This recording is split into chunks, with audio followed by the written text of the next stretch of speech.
Hello, dear friends. This is Phone Support Channel. Before you start watching this video, please subscribe to the channel and give it a like. And also write your feedback in the comments if this video helped you, or if you have any questions. Thank you. In this video, I want to show and tell you how to pin a Facebook publication. To do this, you will need to go to Facebook. You have there, for example, some of your posts. You open your account, if you have a list of your posts, and you want to pin any of these posts to be in the first place. How do you do it? Everything is very simple for this. You just need to choose a post.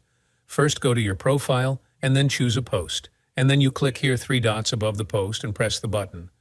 Pin post, and after that your post is fixed and becomes in the top. That is, if you have any other posts, this post moves to the top, will be the first, and will be fixed as the only post.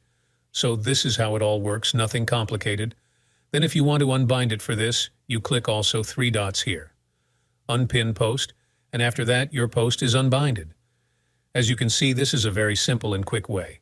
The method is relevant in 2024. Done. Nothing complicated. If you liked this video, put likes and subscribe to the channel. And also watch other useful videos on the channel. That was Phone Support. Bye.